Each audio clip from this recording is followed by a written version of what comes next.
Jadi sebenarnya ini merupakan satu tindakan yang sangat kejam sekali. Dan yang saya cukup herankan memang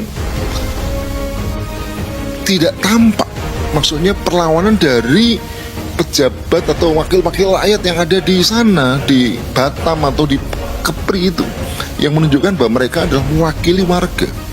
Yang sekarang terjadi itu betul-betul warga menghadapi polisi. Sementara katalah DPR yang mereka dipilih oleh rakyat, mewakili mereka yang seharusnya menyalurkan aspirasi mereka, itu tidak kelihatan gagah perkasa untuk membela rakyatnya. Padahal selama ini sudah dipilih rakyat dan pada saat yang sama digaji dengan uang rakyat, itu tidak terlihat ada pembelaan.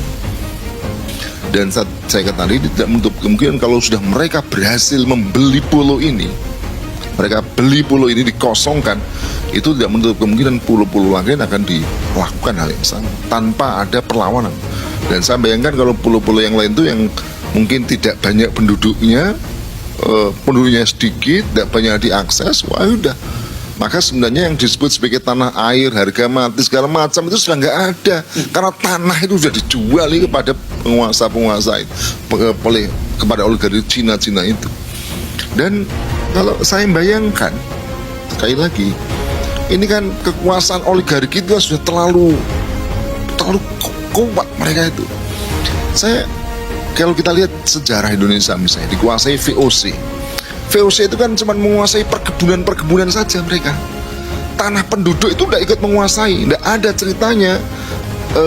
VOC itu sampai merampas tanah penduduk, mereka menguasai perkebunan yang kemudian rakyat disuruh bekerja di kebun itu secara paksa, tapi tidak kemudian sampai merampas tanah yang sudah ditempatin duduk. Dan yang kedua, VOC itu yang kemudian jadi penjajah itu tidak sampai menguasai hutan-hutan itu.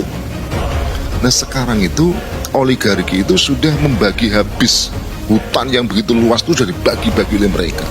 Sebagian besar sudah digunduli mereka, diambil hutannya, kekayaan yang luar biasa. Setelah itu kemudian ditanami dengan sawit-sawit, dan sawit itu untuk mereka. Bayangkan apa kaya raya mereka. Maka sebenarnya yang sangat mengkhawatirkan kita ini bukan hanya sekedar rempang, tapi sebenarnya penjajahan yang sudah terjadi dilakukan oleh oligarki. Dan anehnya kita terus umat Islam ini